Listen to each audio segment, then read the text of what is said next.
Example 13.3. Which of the following functions of time represent A. Simple harmonic motion and B. Periodic but not simple harmonic motion. Give the period for each case. बच्चों यहाँ पर हम ये two functions देख रहे हैं, हमें इन्हें देखकर बताना है कि इनमें से कौन से सिंपल हार्मोनिक मोशन को रिप्रेजेंट कर रहे हैं या कौन periodic but simple harmonic motion को रिप्रेजेंट कर रहे हैं। फिर उनके लिए हमें टाइम पीरियड भी फाइंड करना है। तो इसको करने से पहले एक बार हम रिवाइज कर लेते हैं कि what is simple harmonic motion. बच्चों simple harmonic motion can be defined as the type of oscillatory motion. Oscillatory motion means to and fro motion होनी चाहिए। तो एसएचएम की एक कंडीशन है कि पार्टिकल मीन पोजीशन के दोनों साइड ऑसिलेट करे, तो टू एंड फ्रो मोशन होनी चाहिए। दूसरी कंडीशन क्या है कि यहाँ पर एक रिस्टोरिंग फोर्स लगा होता है जिसकी वजह से इसमें एक्सेलरेशन होता है और उसकी डायरेक्शन होती है टुवर्ड्स मीन पोजीशन। तो ये जो एक्सेलरेशन है ये डायरेक्टली प्रोपोर्शनल हो माइनस डिस्प्लेसमेंट के, यहाँ y की जगह x भी लिख सकते हैं। Means a equals to omega square x और ओमेगा स्क्वायर y। ये आपने ऐसे देखा होगा कि एक्सेलरेशन डायरेक्टली प्रोपोर्शनल होना चाहिए डिस्प्लेसमेंट के। तो मैग्नीट्यूड वाइज तो डिस्प्लेसमेंट बढ़ेगा तो एक्सेलरेशन भी बढ़ेगा, लेकिन डायरेक्शन अपोजिट रहेगी जो कि ये नेगेटिव साइन रिप्रेजेंट करता है। तो अगर ये दो कंडीशन फॉलो होती हैं तो मींस सिंपल हार्मोनिक मोशन है। अब इसको इक्वेशन से कैसे रिप्रेजेंट करते हैं? जो बच्चों एक टिपिकल इक्वेशन एसएचएम के लिए होती है y is equal to A sine omega t. अगर इस फॉर्म में हम लिख सकते हैं, यहाँ फाई भी आ सकता है अगर फेज डिफरेंस है तो अगर इक्वेशन को इस फॉर्म में लिख सकते हैं तो सिंपल हार्मोनिक मोशन हो सकती है। यहाँ पर ए एम्पलीट्यूड है, y डिस्प्लेसमेंट है, ओमेगा एंगुलर फ्रीक्वेंसी है और phi phase difference, phase constant ये है। तो एसएचएम में बच्चों जो डिस्प्लेसमेंट है वो साइनसॉइडल होता है। ठीक है, तो अब आपको एसएचएम समझ में आ गया कि टू एंड फ्रो मोशन होनी चाहिए और एक्सेलरेशन y के डायरेक्टली प्रोपोर्शनल होना चाहिए विद नेगेटिव साइन, और इस तरह के इक्वेशन की फॉर्म में हम इसको लिख सकें। तो अब देख लेते हैं हम इसका first part, question 13.3। First part है sine omega t minus cos omega t. हम चाहते हैं कि हम इसको इस तरीके से लिख सकें y is equal to A sine omega t. ठीक है ना, या फाई भी आ जाए, A sine omega t plus phi. तो इस फॉर्म में हम लाना चाहते हैं इसको। तो उसके लिए हम क्या करेंगे, इसमें अंडर रूट 2 से मल्टीप्लाई और अंडर रूट 2 से डिवाइड कर देंगे, जैसे कि इससे पहले वाले क्वेश्चन में भी हमने किया था। तो हम इसमें अंडर रूट 2 से मल्टीप्लाई कर दे रहे हैं और जो 1 अपॉन अंडर रूट 2 है उसको हम लिख देते हैं इस तरीके से, 1 upon under root 2 sine omega t minus 1 upon under root 2 cos omega t. ऐसा लिखने का पर्पज क्या है? अब यहाँ पे 1 अपॉन अंडर रूट 2 को हम लिख देंगे कॉस पाई बाय 4 और यहाँ ये साइन ओमेगा टी। यहाँ 1 अपॉन अंडर रूट 2 को हम साइन पाई बाय 4 लिख दें और ये कॉस ओमेगा टी। तो बच्चों अब हम यहाँ पे देख सकते हैं कि साइन है कॉस बी माइनस कॉस है साइन बी। ये फॉर्मूला बन गया अंडर रूट 2 तो ऐसे ही आ गया बाहर, sine omega t minus pi by 4 sine A minus B का formula. Sine A minus B is equal to sine A cos B minus cos A sine B. बच्चों आप यहाँ पे cos पाई बाय 4 की जगह sin पाई बाय 4 और इधर sin pi by 4 को cos पाई बाय 4 भी लिखेंगे तो ये cos a माइनस बी का फॉर्मूला बन जाएगा।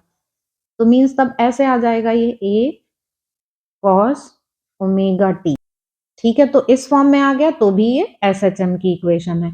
कि अगर हमने इसको कोई फंक्शन ऐसे लिख लिया है कि ये है फंक्शन f, तो f is equal to under root 2 sine omega t minus pi by 4 आ गया। तो ये एसएचएम की इक्वेशन आ गई और यहाँ इजीली हम टाइम पीरियड भी देख सकते हैं, t is equal to 2 pi by omega, क्योंकि ओमेगा क्या होता है 2 पाई अपॉन टी। तो यहाँ से t is equal to 2 pi by omega आ गया है। तो ये फर्स्ट पार्ट बच्चों एसएचएम को रिप्रेजेंट करता है with time period 2 pi by omega. ठीक है, तो ये तो हो गया फर्स्ट पार्ट। अब सेकेंड पार्ट देख लेते हैं, साइन स्क्वायर ओमेगा टी। इसको भी हम ऐसे लिख लेते हैं कि कोई फंक्शन है F T sign square omega t. अब ये साइन स्क्वायर ओमेगा टी कुछ इस फॉर्म में तो है नहीं, y is equal to A sine omega t हो या x is equal to a cos omega t, कुछ इस फॉर्म में तो है नहीं, तो हम इसको पहले थोड़ा सा चेंज करेंगे। कैसे करेंगे हम, यहाँ पर फॉर्मूला लगा देंगे हम by cos two omega t का, वो वाला फॉर्मूला जिसमें कि साइन स्क्वायर ओमेगा टी आता हो। तो अब यहाँ पर साइन स्क्वायर ओमेगा टी की वैल्यू निकालें। Sine square omega t is equal to 1 minus cos two omega t, और ये अपॉन में आ जाएगा 2। तो इसको हम ऐसे लिख लेते हैं 1/2 minus 1/2 cos two omega t. तो ये आ गई वैल्यू किसकी, जो फंक्शन हमने लिया साइन स्क्वायर ओमेगा टी की, ये वैल्यू आ गई। अब बच्चों हमको देखना है कि क्या ये एसएचएम को रिप्रेजेंट करेगा। अब पीरियोडिक तो है, ये यहाँ पर हमें दिख ही रहा है कि यहाँ cos 2 ओमेगा टी है, तो पीरियोडिक तो है ही, लेकिन एसएचएम है या नहीं, तो इन जनरल हम इसको देखें तो ये इनमें से किसी फॉर्म में नहीं आ रहा है। दूसरी कंडीशन से चेक करते हैं कि acceleration a directly proportional to minus y और माइनस एक्स, ये होना चाहिए, तो उसको चेक कर लेते हैं। तो यहाँ पर हम इसको मान के चल रहे हैं कि ये x की वैल्यू है, suppose x is equal to 1/2 minus 1/2 cos 2 omega t. तो यहाँ से पहले v निकलेगा dx बाय dt करके, तो 1/2 का डिफ्रेंशिएशन तो 0 हो गया, कॉस 2 ओमेगा टी का डिफ्रेंशिएशन माइनस में आएगा, तो माइनस माइनस ये प्लस हो जाएगा, 1/2 साइन 2 ओमेगा टी इंटू, ये 2 ओमेगा टी का फिर से डिफ्रेंशिएट करेंगे ना चेन रूल से, तो यहाँ 2 ओमेगा आ जाएगा। ये 2 से 2 हो गया कैंसिल, तो v की वैल्यू आ गई ओमेगा साइन 2 ओमेगा टी। अब एक्सेलरेशन निकाल लेते हैं, a is equal to dv by dt, तो ओमेगा ऐसे ही साइन 2 ओमेगा टी का डिफ्रेंशिएशन ये हो गया cos 2 ओमेगा टी, और फिर से 2 ओमेगा आ गया, तो मीन्स ये आ गया 2 omega square cos 2 omega T, ये ए की वैल्यू आ गई। अगर हम इसको देखें तो ये ऐसे हमें नहीं लग रहा है कि ये वाली कंडीशन फॉलो कर रहा है, a directly proportional to minus x वाली, क्योंकि x की वैल्यू क्या है 1/2 माइनस 1/2 कॉस ओमेगा टी, है ना। तो इस x की वैल्यू के ये डायरेक्टली प्रोपोर्शनल ऐसे होते हुए नहीं लग रहा है, लेकिन ये एक स्पेशल केस है बच्चों, इसको आप ध्यान रखेंगे कि ये एसएचएम में आ जाएगा अगर मीन पोजीशन को 0 ना लेके शिफ्ट कर दिया जाए 1/2 पर। ठीक है, जैसे हम जब मीन पोजीशन लेते हैं, इधर गया पार्टिकल, फिर वो मीन पोजीशन पे आता है, फिर ये दूसरी साइड जाता है और फिर मीन पोजीशन पे आता है, तो हम इसको मानते हैं 0। और ये मैक्सिमम डिस्प्लेसमेंट इधर a, इधर ये माइनस a आता है ना, और ये फिर वापस 0 पे आ जाता है। इसके बीच में वो जहां भी होता है उसको हम x से रिप्रेजेंट करते हैं। तो अगर हम इसकी मीन पोजीशन 0 ना लेके 1/2 ले लें, मीन पोजीशन जैसे हमने 1/2 ले ली, और इस साइड ये 1 तक जा रहा है, और फिर इस साइड ये यहाँ पे 0 तक जा रहा है। अब आप देखिए कि ये पार्टिकल 0 और 1 के बीच में अगर ऑसिलेट करे, कि ये है 1/2, हाफ इधर चला गया 1 पे पहुंच गया, फिर ये वापस आया हाफ पे, और फिर ये इधर चला गया, तो फिर हाफ इधर जाएगा तो 0 पे आ जाएगा ये, और फिर ये हाफ पे आ गया।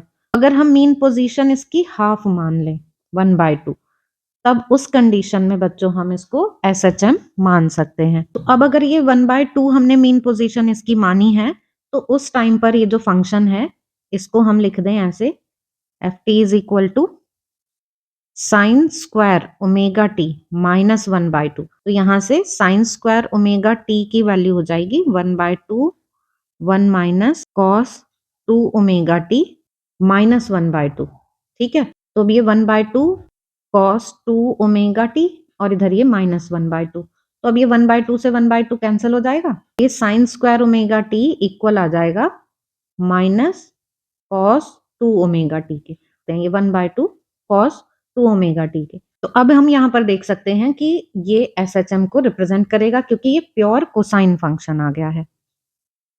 ठीक है ना, प्योर कोसाइन फंक्शन